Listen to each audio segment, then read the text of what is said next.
Le soleil de Barcelone se couchait comme une plaie ouverte sur l'horizon de la mer Méditerranée. Et Lou sentit son cœur se briser avant même que les mots ne sortent de sa bouche. « Tu es une abomination, Lou. Comment oses-tu souiller notre entreprise avec tes vices ?» hurla son patron. Sa voix résonnant comme un coup de tonnerre dans le silence oppressant de la terrasse du bureau.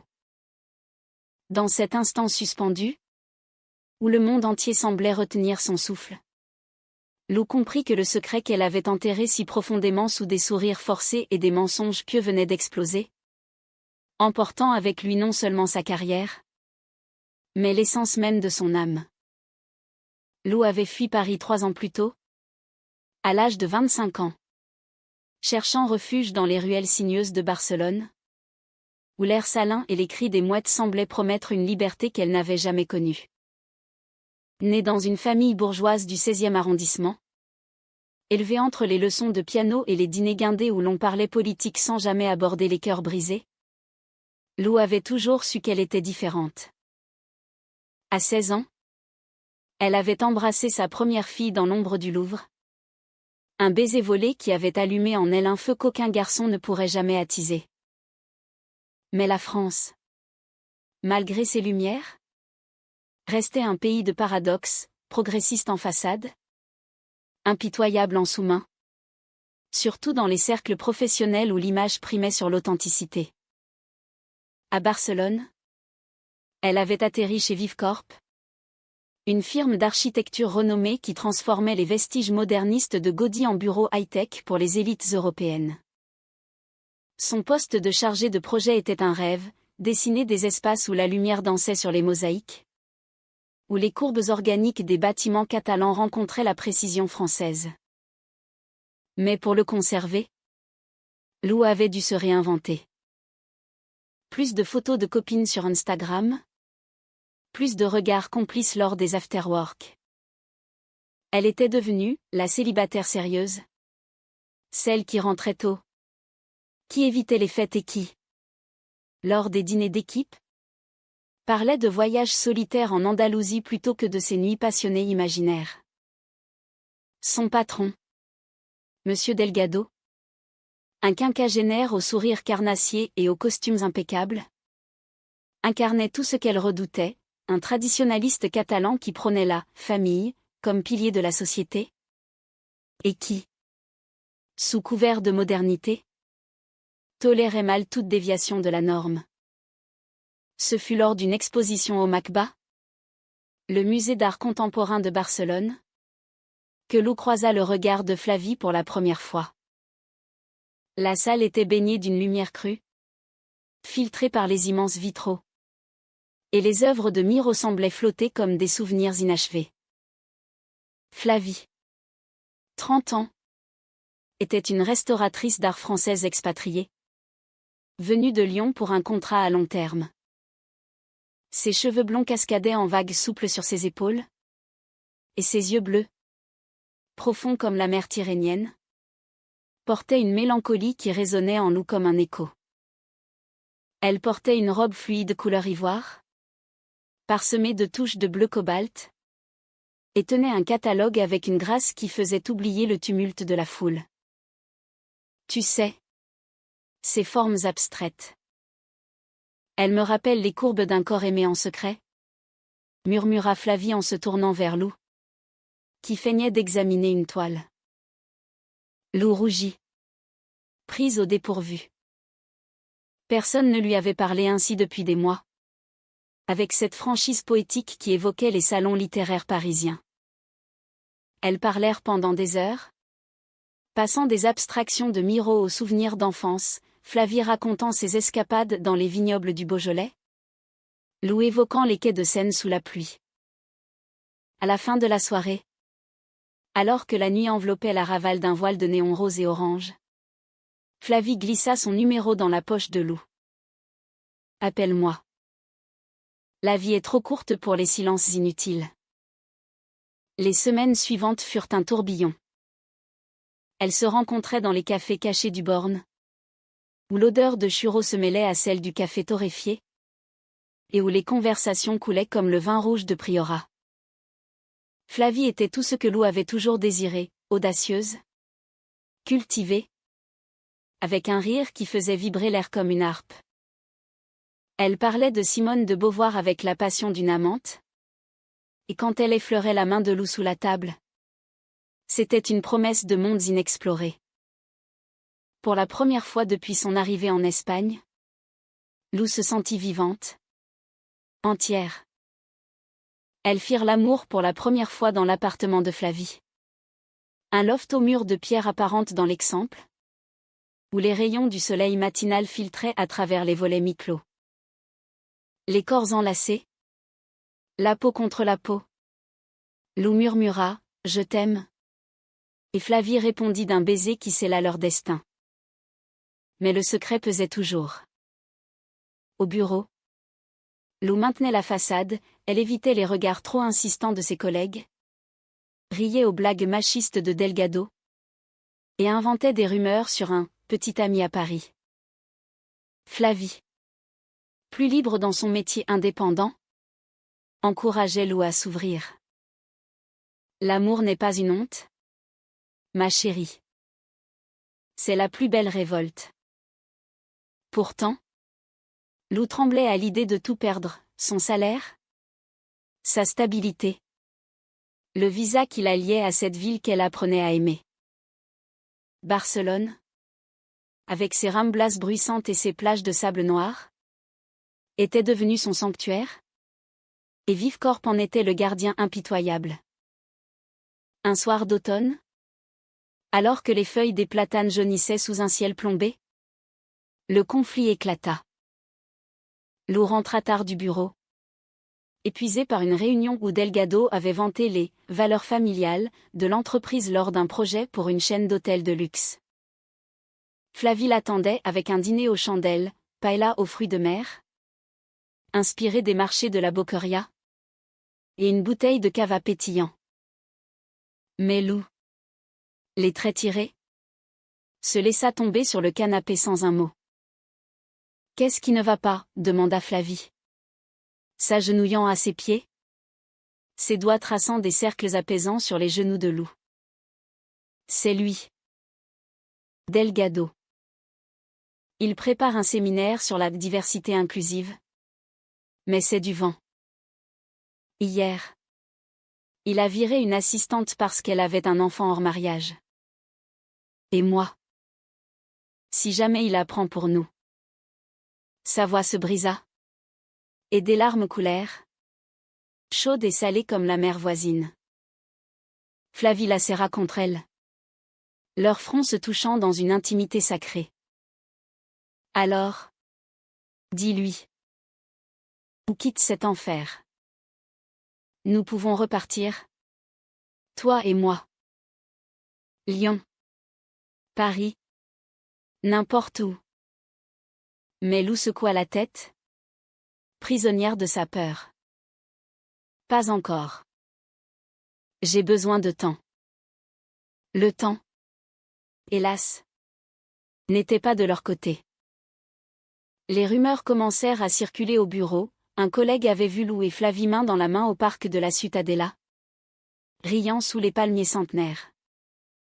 Lou nia. Bien sûr. Avec un sourire crispé qui ne trompait personne.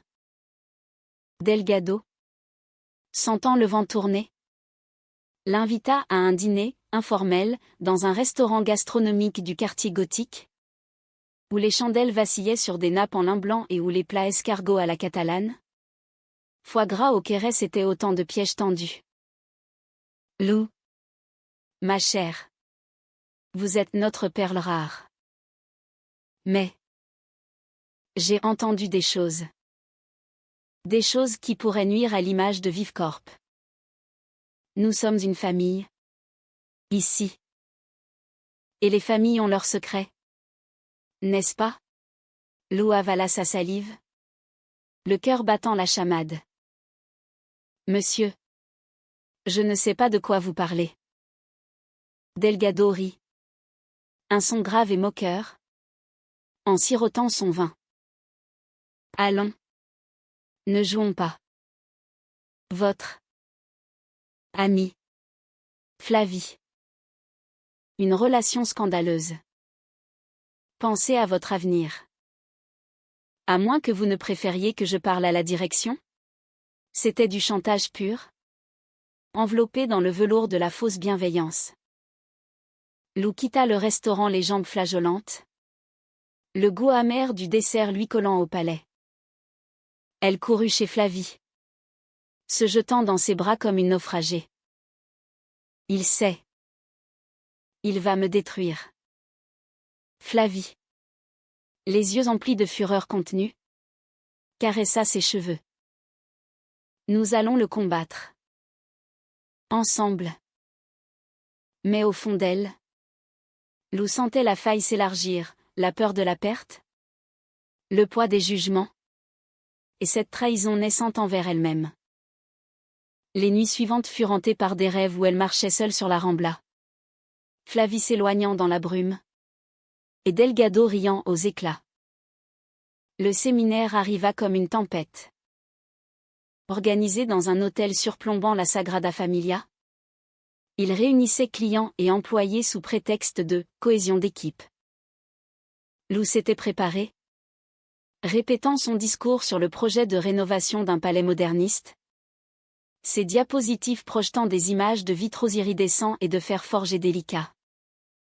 Mais Delgado avait d'autres plans. Au milieu de la présentation, alors que Lou expliquait les courbes inspirées de la nature, comme l'amour, fluide et imprévisible, il interrompit d'un geste théâtral. Magnifique. Lou. Mais parlons vrai. Chez Vivecorp, nous valorisons l'authenticité, pas les mensonges. La salle se figea.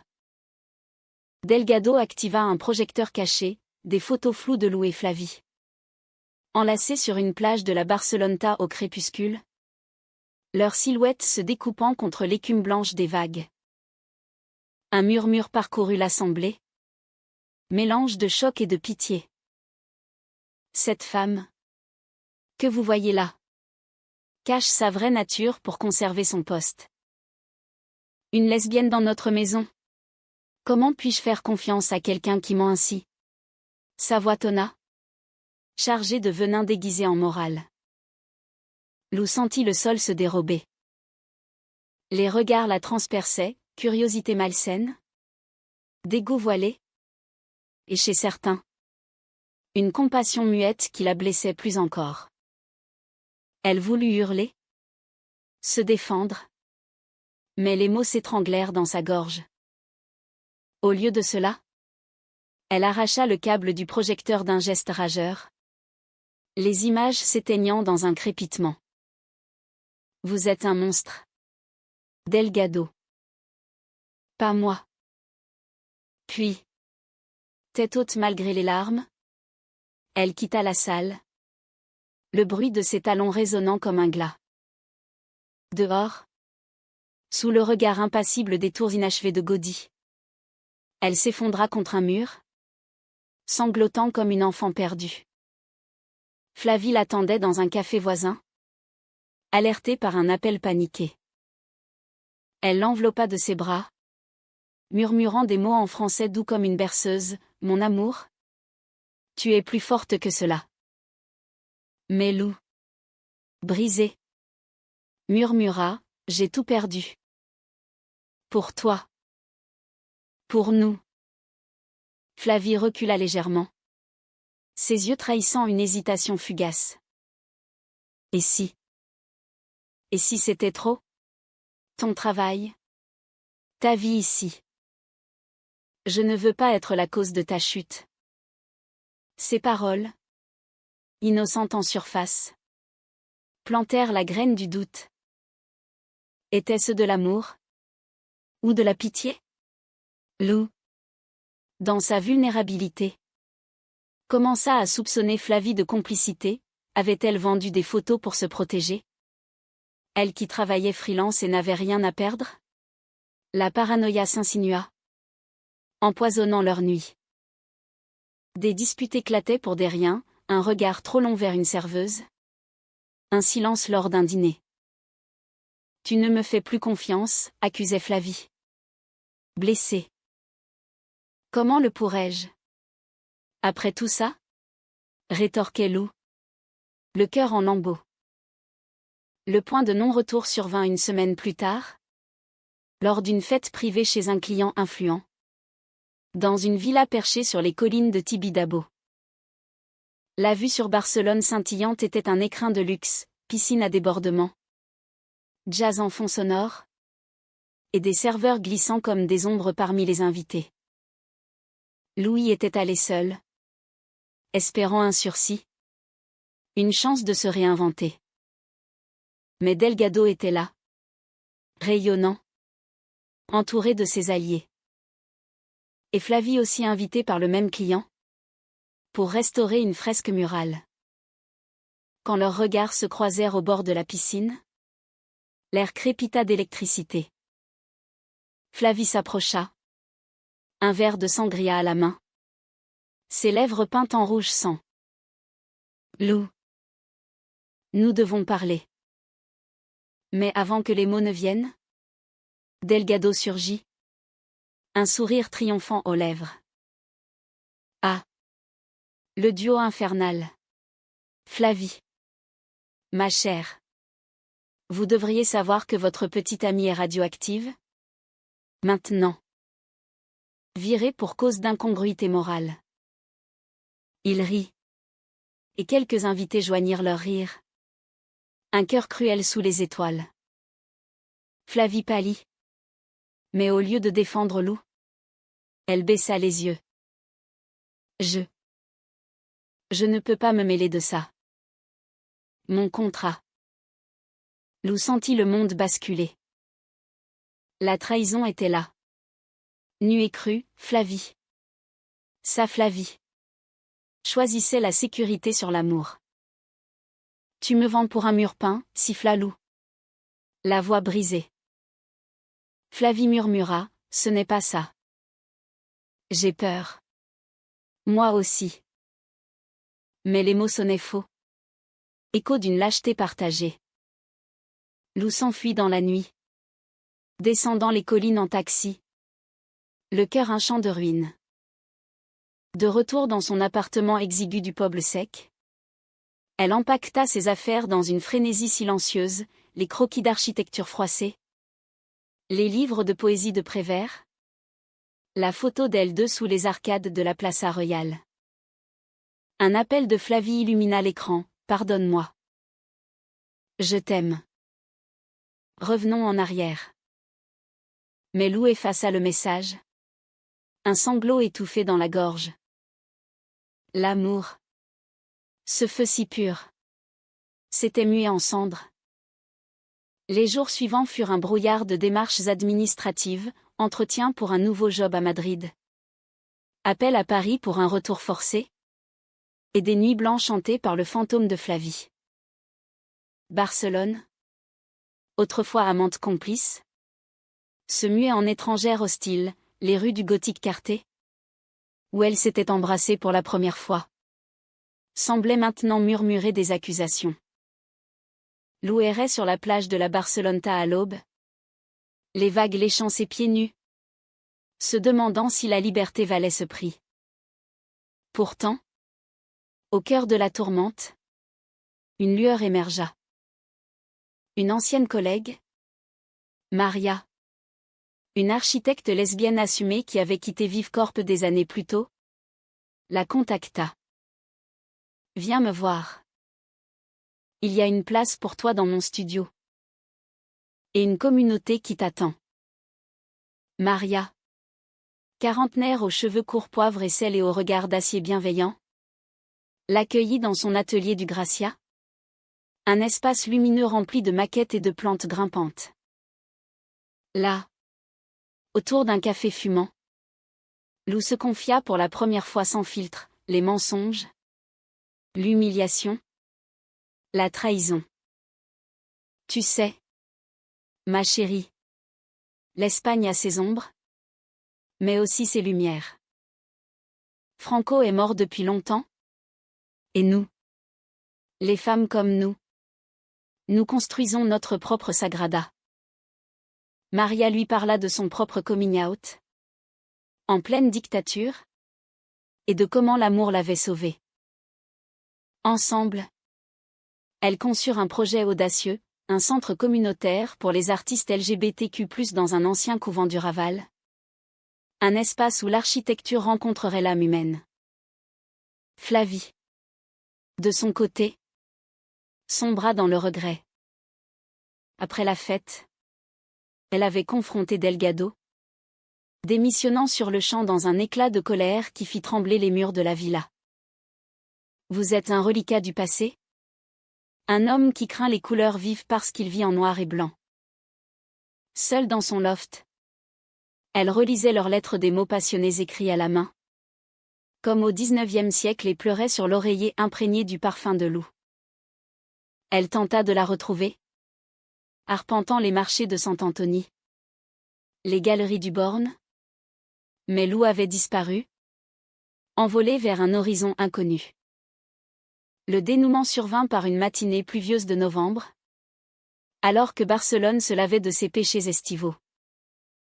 Lou, installée dans le studio de Maria, travaillait sur les plans du centre quand on frappa à la porte. C'était Flavie. Trempée jusqu'aux os, un bouquet de roses fanées à la main, celles qu'elles avaient cueillies ensemble dans un jardin secret de Montserrat. Je t'ai trahi par peur, Lou. Mais sans toi, je ne suis qu'une ombre. Pardonne-moi. Où est moi? Mais écoute-moi. Lou hésita, le cœur un champ de bataille. Les souvenirs affluaient, leur rire dans les fontaines de Montjuic, les murmures au creux de l'oreille sous les draps de lin, les promesses chuchotées au pied de la statue de Colombe. Tu m'as laissé seule face au loup, dit-elle enfin, la voix tremblante. Flavie s'agenouilla, non pas en soumission, mais en vulnérabilité pure. Et j'en paie le prix chaque jour. Mais l'amour, vrai, ne se mesure pas à la perfection. Il se mesure à la capacité de se relever. Ensemble. Dans ce moment suspendu, sous le regard bienveillant de Maria qui s'était discrètement éclipsée, Lou tendit la main. Pas un pardon immédiat, mais un pas vers la guérison. Elles parlèrent des heures durant, dénouant les fils emmêlés de la peur et du regret.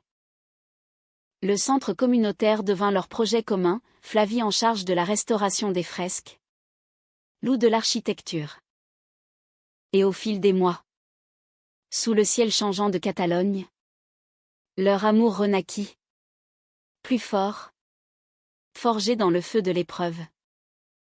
Barcelone, avec ses contradictions, Gaudí le visionnaire et Franco le tyran, devint le témoin de leur renaissance.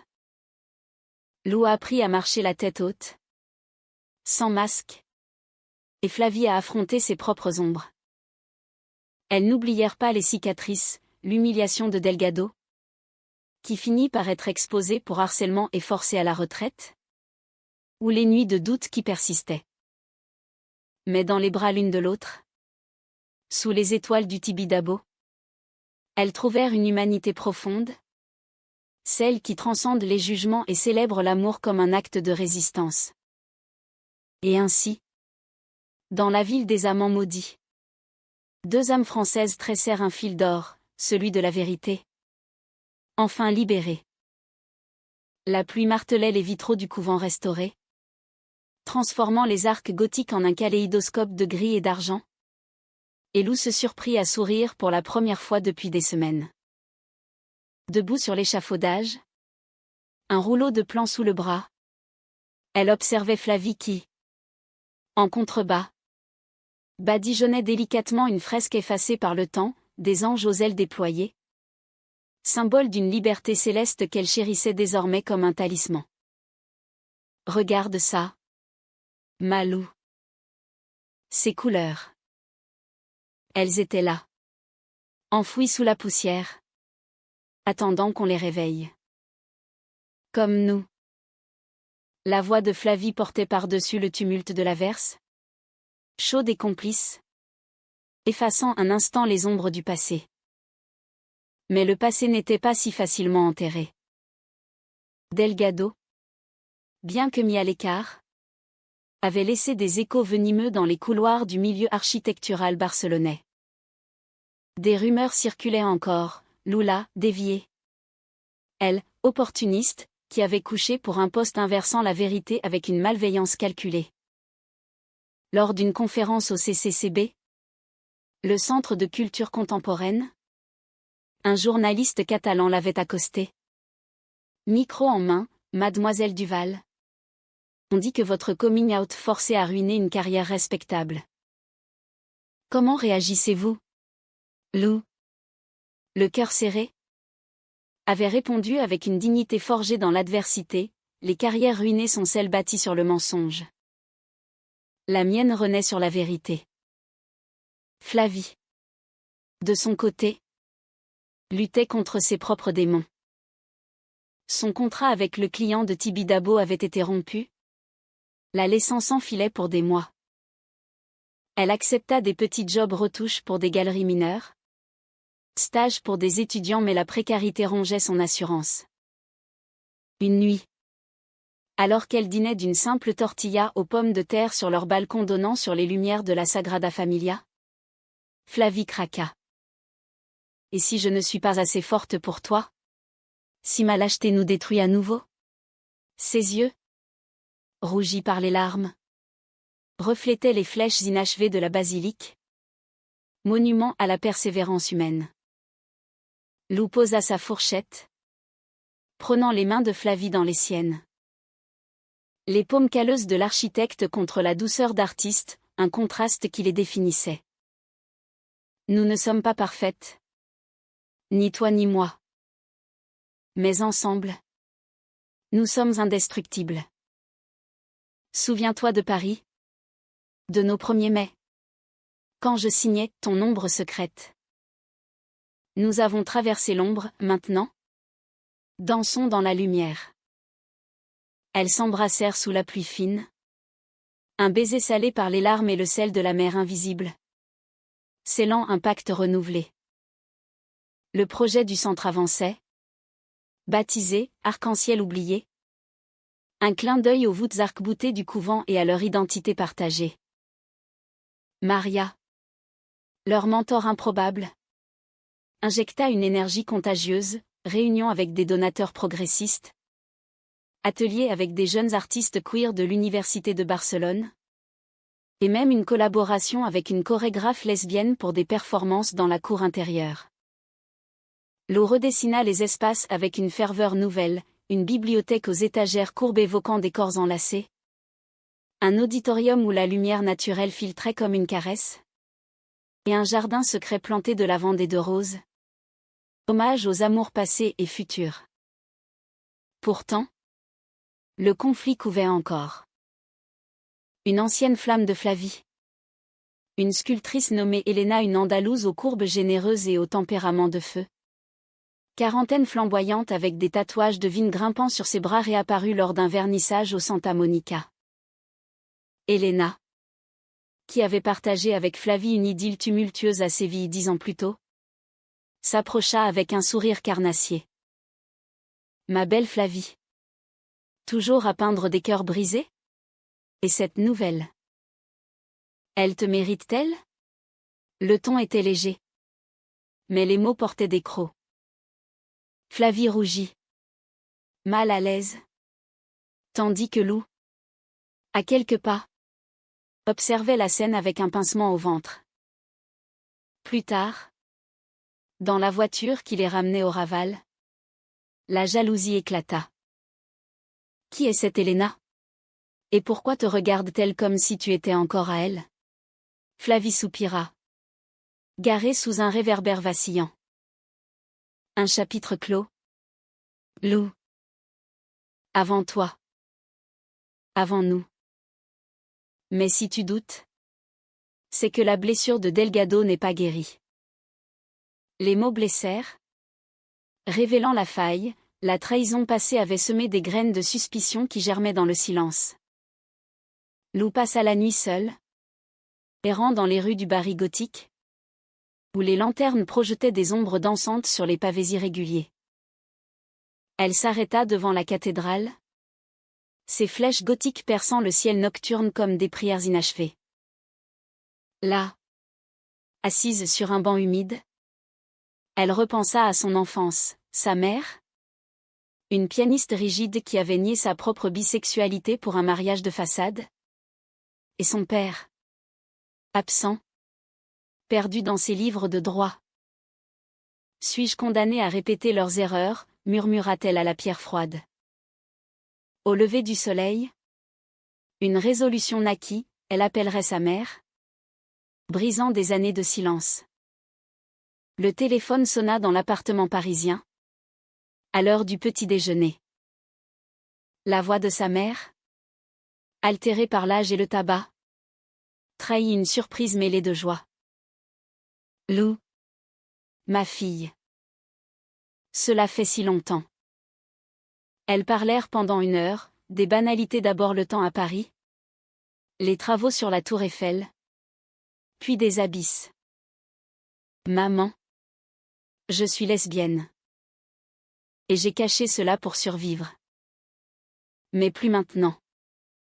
Un silence. Puis un sanglot étouffé. Oh, ma chérie. J'aurais dû te dire que je comprenais.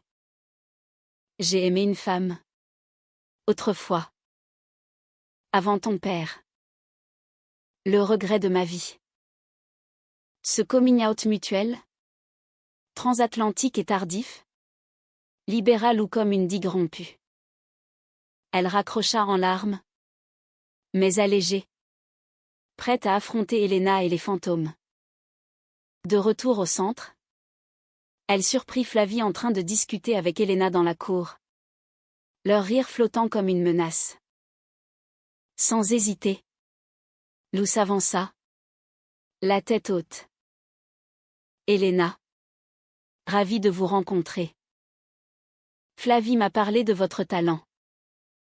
Joignez-vous à nous pour le projet? Vos sculptures pourraient animer nos murs. Le geste était magnanime. Un pont jeté sur l'abîme de la jalousie. Elena, surprise, accepta avec un clin d'œil. Vous êtes courageuse, mademoiselle. Flavie a de la chance. Ce soir-là, Lou et Flavie firent l'amour avec une tendresse renouvelée, leur corps explorant les cartes oubliées de l'intimité, sous le murmure de la pluie qui bénédictionnait leur union. Mais le destin, capricieux comme un vent sirocco, réservait une ultime épreuve. Une inspection municipale, orchestrée par un allié de Delgado au Conseil de Barcelone, menaça le centre, des vices de forme sur les permis, des fonds douteux. C'est une chasse aux sorcières? Fulmina Maria lors d'une réunion d'urgence. Lou, galvanisé, organisa une pétition, des signatures de la communauté artistique, des lettres d'appui de Paris et Lyon, et même un article dans LP qui exposait les magouilles de Delgado. Flavie, à ses côtés, peignit une fresque provisoire sur un mur du couvent, 2 femmes enlacées sous un arc-en-ciel, symbole de résilience. La nuit précédant l'audience, elles veillèrent ensemble. Un thermos de chocolat chaud entre elles. Sur le toit du bâtiment. La ville s'étalait en contrebas. Un tapis de lumière clignotante. Si nous perdons, nous repartirons. Mais ensemble. Promis Lou. Flavie hocha la tête. Ses doigts entrelacés aux siens. Ensemble. Toujours. L'audience fut un triomphe discret, les preuves de corruption forcèrent la municipalité à reculer. Et le centre fut sauvé.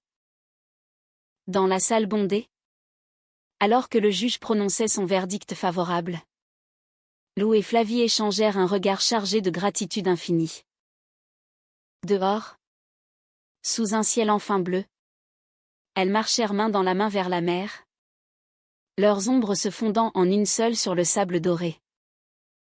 L'été revint sur Barcelone comme une amante prodigue, drapant la ville d'un voile de chaleur moite et de parfums de jasmin.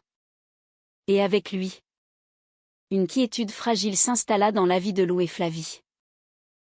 Le centre, arc-en-ciel oublié, ouvrait ses portes lors d'une inauguration somptueuse, guirlandes de lumière suspendues aux voûtes, musique de flamenco jasée par une violoniste queer, et des discours en castillan, catalan et français qui tissaient un tapis de solidarité. Lou, vêtue d'une robe chemise lin bleu ciel qui soulignait sa silhouette élancée, trancha le ruban avec une paire de ciseaux dorés, son cœur battant au rythme des applaudissements. Ce lieu n'est pas seulement des murs, c'est un refuge pour les âmes qui osent aimer librement, déclara-t-elle, sa voix ferme malgré l'émotion qui la submergeait.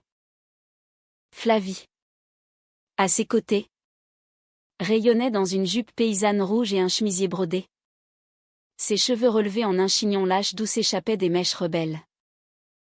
Elle avait restauré la fresque principale, une allégorie de Perséphone émergeant des ombres, tenant une grenade ouverte comme un cœur saignant de vie. Elena, désormais collaboratrice bienveillante, avait sculpté l'entrée, deux figures féminines en albâtre entrelacées, leur forme fluide évoquant gaudissant le copier. Maria, la matriarche officieuse, circulait parmi les invités, un verre de cava à la main, veillant sur cette famille élargie comme une louve sur sa portée.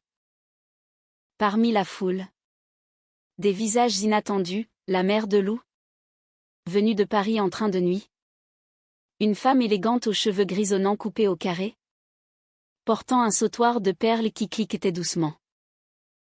Elle serra sa fille dans ses bras, murmurant « Je suis fière de toi, ma Lou, et de ton amour. » Pour la première fois, elle rencontra Flavie. Et les deux femmes partagèrent un thé dans le jardin secret, parlant de tout et de rien, des recettes de tarte aux pommes lyonnaises, des expositions au Louvre, mais surtout de la force des femmes qui se choisissent. Prenez soin l'une de l'autre, conseilla-t-elle, les yeux humides. Le monde est dur, mais l'amour le rend supportable. Pourtant, sous cette surface idyllique, des fissures apparaissaient. Le succès du centre attira l'attention, et avec elle, les ombres du passé. Delgado, ruiné et amer, lança une campagne anonyme sur les réseaux sociaux, des posts diffamatoires accusant Lou de prosélytisme et Flavie de manipulation artistique. Les trolls pullulaient, mélange de conservateurs catalans et d'expatriés homophobes, leurs mots comme des flèches empoisonnées. Lou, pragmatique, engagea un avocat pour une plainte en diffamation. Mais Flavie, plus sensible, sombra dans une mélancolie profonde.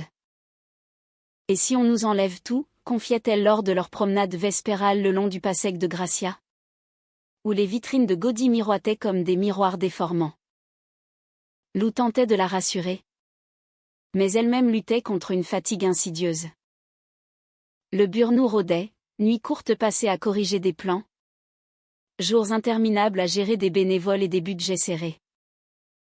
Une échauffourée éclata lors d'un atelier, un jeune activiste, trop zélé, accusa Lou de privilégier les blanches françaises dans le projet, ignorant les contributions locales. Blessée, Lou rétorqua, se centrer pour toutes, pas pour des étiquettes. Mais le doute s'insinua, était-elle vraiment inclusive? Ou prisonnière de ses racines bourgeoises? La crise culmina lors d'une retraite d'équipe au bar de Naréal. Les déserts arides de Navarre qui contrastaient violemment avec la verdure catalane. Le groupe Maria, Elena.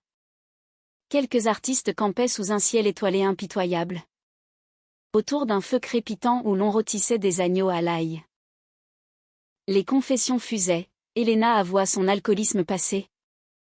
Une ombre de son idylle avec Flavie, Maria parla de son divorce. Un amour hétéro qu'elle avait fui pour sa vérité. Puis vint le tour de Flavie. Assise en tailleur, les flammes dansant dans ses yeux, elle murmura, j'ai trahi Lou une fois. Par peur. Et je crains de le refaire. Le silence tomba. Lourd comme la poussière ocre. Lou, le cœur serré, prit la parole, la trahison n'est pas une fin. Flavie. C'est une leçon. Mais si tu doutes encore, nous devons nous interroger. Les mots étaient durs, nécessaires. Elles s'éloignèrent du cercle, marchant dans le désert nu, où les rochers sculptés par le vent ressemblaient à des corps pétrifiés. Je t'aime plus que tout. Mais j'ai besoin de savoir que tu choisis nous. Pleinement. Dit Lou. Sa voix portée par le vent sec. Flavie pleura, s'agenouillant sur le sol craquelé. Je choisis. Chaque jour. Toi. Leur réconciliation fut physique, viscérale, sous la tente. Leur corps se heurtant avec une urgence primitive, libérant les tensions accumulées. Le désert, témoin muet, absorbait leurs cris comme un secret ancestral. Au matin, rafraîchies par une aube rosée, elles rentrèrent à Barcelone avec une clarté nouvelle. Lou délégua des tâches au centre, se réservant des après-midi pour peindre une passion oubliée, où ses traits de pinceau capturaient les courbes de Flavie en ombre douce. Flavie. Elle entama une thérapie avec une psychologue du quartier, explorant les racines de sa peur, une enfance sous l'ombre d'un père autoritaire, qui avait brisé sa mère artiste. Un événement inattendu scella leur croissance, l'invitation à un festival à Paris, le Festival d'Avignon Off, où une pièce inspirée de leur histoire écrite par une dramaturge amie de Maria serait jouée. Les ombres amoureuses, un drame sur l'exil et la révélation, mettait en scène deux femmes françaises en Espagne, l'une architecte, l'autre restauratrice, confrontée à l'humiliation et à la trahison.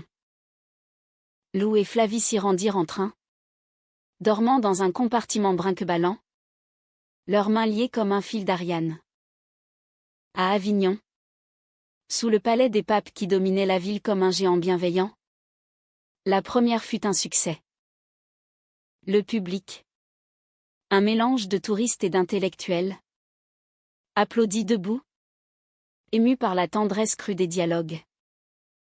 Après la représentation, lors d'un souper au bord du Rhône, vin de Châteauneuf-du-Pape et fromages affinés, la mère de Lou leva son verre, à vous, mes filles, pour avoir osé ce que je n'ai pas pu.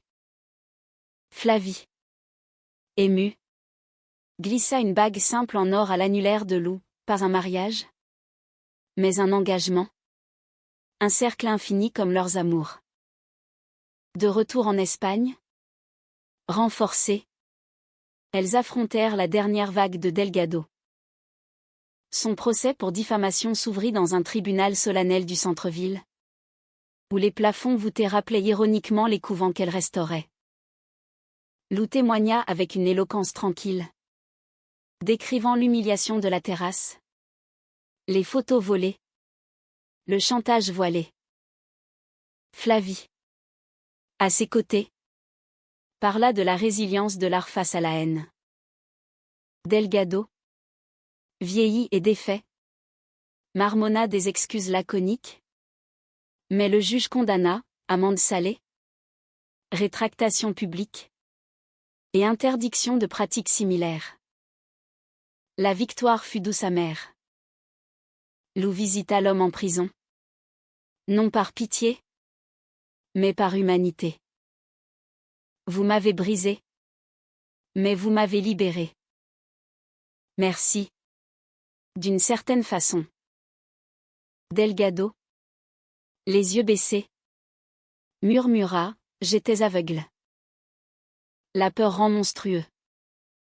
Ce moment, chargé de pardon imparfait, humanisa l'ennemi, transformant la haine en leçon. L'automne s'installa doucement sur Barcelone, teignant les feuilles des marronniers en ocre et or, et avec lui, une maturité profonde s'épanouit dans le cœur de Lou et Flavie. Le centre bourdonnait d'activités, ateliers de dessin pour adolescents en questionnement, expositions temporaires sur l'histoire LGBTQ+ en Catalogne, et des soirées poésie où des voix féminines récitaient Baudelaire et Lorca sous les étoiles. Lou, promue directrice artistique, supervisait avec une assurance nouvelle ses tailleurs pantalons soulignant une féminité affirmée. Flavie, quant à elle, ouvrait un atelier adjacent, enseignant la restauration à des apprentis passionnés, ses mains tachées de pigments comme d'étoiles vivantes. Leur vie quotidienne, jadis un ballet de secrets, devint un poème fluide, matin paresseux dans leur appartement rénové du Gracia, où le café fumait sur la table en bois flotté et où les baisers matinaux s'étiraient comme des silences complices, après-midi volés dans les vignobles de Penday, cueillant des raisins sous un soleil complice. Leur rire mêlé au bourdonnement des abeilles, nuit où elles dansaient nues dans la cuisine, au son d'un vinyle d'Édith Piaf, leur corps se mouvant en une valse intime. Tu es ma Sagrada, inachevée et éternelle, chuchotait Flavie, traçant des motifs invisibles sur la peau de Lou. Pourtant, l'humanité de leur histoire résidait dans ces nuances, les petites disputes sur le désordre, les outils de Flavie envahissant l'espace de travail de Lou, les doutes fugaces lors de voyages solitaires, et les visites médicales routinières qui rappelaient la fragilité du temps. Lou découvrit une tache sur sa peau. Un mélanome naissant qu'un dermatologue parisien, lors d'un check-up familial, traita à temps. Allongée sur le lit d'hôpital, sous les lumières crues, elle serra la main de Flavie. Promets-moi que, quoi qu'il arrive, tu vivras pleinement. Pour nous deux. Flavie, les larmes aux yeux, répondit, seulement si tu fais de même. Notre amour n'est pas une fin, c'est un commencement. Ces épreuves renforcèrent leurs liens, les rendant plus vulnérables et plus fortes. Elles adoptèrent un chat errant, une femelle grise aux yeux verts nommée Gaudi, qui ronronnait entre elles comme un gardien des secrets. Et lors d'un Noël pluvieux, elles invitèrent la mère de Lou et une sœur de Flavie, une vigneronne lyonnaise au rire tonitruant, pour un réveillon hybride, bûche de Noël truffée de marrons glacés, et paella au coquillage cuisiné à 8 mains. Autour de la table illuminée de bougies, les toasts fusèrent, à l'absence des pères disparus, à la présence des amours choisis, à la France et à l'Espagne qui, dans leurs contradictions, formaient un tout harmonieux. Le point culminant de leur année fut une exposition itinérante, Amours exilés, un dialogue entre architecture et peinture, voyageant de Barcelone à Paris via Lyon. Lou conçut les installations des pièces modulaires évoquant des intérieurs intimes, avec des miroirs déformants qui jouaient sur l'identité, tandis que Flavie curata l'étoile, portrait de couple lesbien historique, de Sappho à Virginia Woolf, restauré avec une tendresse maniaque. L'inauguration à la Galerie Mact, dans le sud de la France, fut un triomphe, critiques élogieux dans le monde, embrassade de vieilles amies, et une interview croisée où Lou et Flavie parlèrent de leur chemin. L'humiliation nous a forgés, confia Lou à la journaliste. Elle nous a appris que l'amour vrai est un acte politique, humain, profondément romantique. De retour à Barcelone, alors que l'hiver cédait à un printemps précoce, elles décidèrent d'officialiser leur union. Pas un mariage tape à accent grave-l'œil, mais une cérémonie intime dans le jardin du centre, sous un cerisier en fleurs dont les pétales roses tombaient comme une pluie bienveillante. Maria officiait. Un collier de perles comme Bedeau, Elena lisait un poème de Federico Garcia Lorca sur l'amour maudit, la mère de Lou jouait du piano une sonate de Debussy. Ses doigts volant sur les touches avec une grâce retrouvée. Lou. En pantalon blanc et chemise de soie. Et Flavie. En robe fluide émeraude. Échangèrent des vœux manuscrits, je te promets les tempêtes et les calmes. Les vérités nues et les silences partagés. La lune se leva. Ronde et argentée. Baignant la scène d'une lumière irréelle. Parmi les invités une quarantaine d'âmes choisies. De toutes origines et âges. Des rires et des larmes se mêlèrent. Plus tard. Seule sur la plage de la Barceloneta. Pieds dans le sable froid. Elles burent du cava directement à la bouteille. Leurs épaules se touchant. Et maintenant, demanda Flavie. Sa tête sur l'épaule de Lou. Maintenant. Nous vivons. Jour après jour. Amour après amour. Leur histoire ne se termina pas en apothéose dramatique. Mais en une humanité tranquille, des projets futurs, un livre sur leur voyage. Un enfant peut-être. Par adoption ou miracle médical. Des rides qui viendraient creuser leur sourire. Et des couchers de soleil sur la Méditerranée qui, chaque soir, rappelleraient que l'amour, comme la mer, est infini et imprévisible. Delgado, oublié dans les marges de l'histoire, devint une note de bas de page, leur trahison mutuelle. Une cicatrice honorée. Lou et Flavie, deux âmes françaises exilées en Espagne, avaient transformé la douleur en chef-d'œuvre, un roman vivant, cas dramatique et romantique, profondément humain. Et dans les ruelles de Barcelone, où les ombres dansent encore avec la lumière, leur légende se chuchote, celle de deux femmes qui, face à l'humiliation, choisirent l'amour. Et vainquirent.